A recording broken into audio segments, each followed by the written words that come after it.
අපේ ලෝකෙ මිනිස්සුන්ට අතල්ලා ගත්තාම ඕනි දෙයක් කිව්ව හැකි. කො දෙන්න? බෑ. කියන දේ අහලා දෙන්නකෝ. අනේ මට උදව්වක් කරන්න පුතේ මගේ නෝනාට හරිම අමාරුයි. එයාගේ බෙහෙත් වලට රුපියල් 1000ක් යනවා මගේ අතේ 7,500ක්වත් නෑ පුතේ. තව 500ක් තිබ්බනම් බෙහෙත් ටික අරගෙන මගේ නෝනාව බේර ගන්න පුළුවන් පුතේ. ඔහොම ඉන්න මන් දෙන්නම්. මේ ගන්න. ඔයාගේ ඇඩ්‍රස් එක දෙන්න මං හම්බෙච්ච හැටිම ගෙනලා දෙන්න. මට ගයක් කියලා කොහෙවත් තනන්නේ නැහැ. ඒකින්ද ඔයාව ඔකේ තියාගන්න. පින් සිද්ධ වෙනවා. අංකල් මේෂියක් ගන්න. ටිප් එක දෙන්න.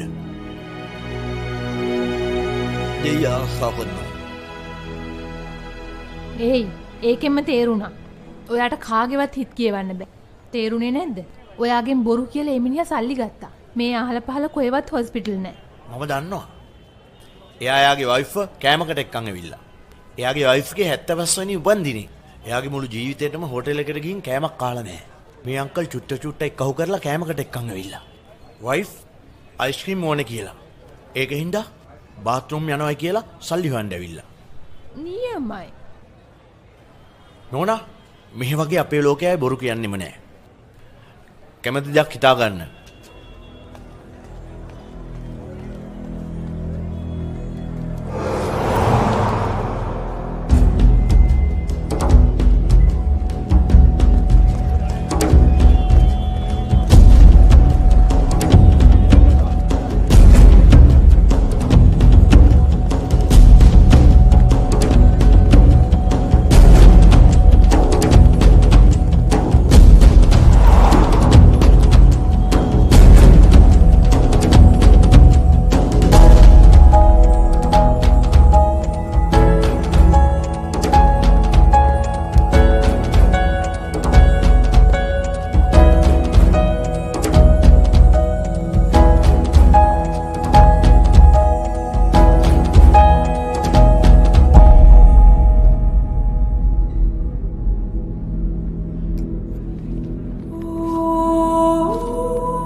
අද ඔයාගේ උපන්දිනේනේ සතුටු වෙන්න තියෙන දවසනේ.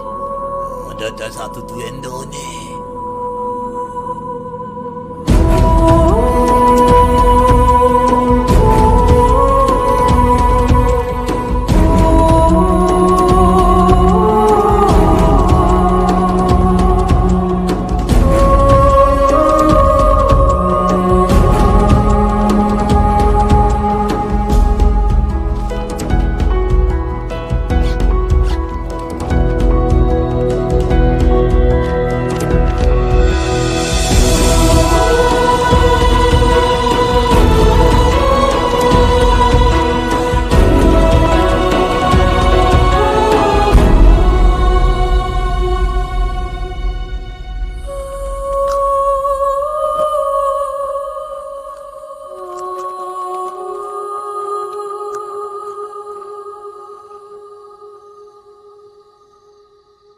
මං කිව්වනේ අපේ ලෝකයේ කවුරුත් බොරු කියන්නේ නැහැ කියලා.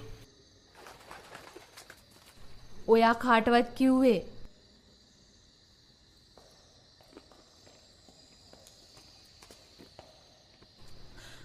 ඔයා කාටවත් කිව්වේ නෑ නේද මේ ගැන? කිව්වනම් එහෙම මාව විද්‍යාකාරයකට දානවා. කපල කොටලා බලයි මම මොකාද කියලා. එහෙනම් මට කිව්වේ ඇයි? මම මෙහාට ආපු දවසේ ඉඳන් හැම එකම සල්ලි අරන් ගියා. කවුරුත් දීලා ගිල්ල නැහැ. ඔයා තමයි පළවෙනි එක්කෙනා මාව රුපියල් 5000ක් දීලා බේරගත්තා. මට ඒ වෙලාවෙ හිතුණා ඔයා හොඳ වැදගත් කෙනෙක් කියලා. විශ්වාස කරන්න පුළුවන් කියලා. මං ඔයාගේ රිමෝට් එක හොයලා දෙනවා. කොහොමද? අද කියලා කියන්න බෑ. කවදා හරි දවසක හොයලා දෙනවා. ඒක මං පොරොන්දු වෙනවා.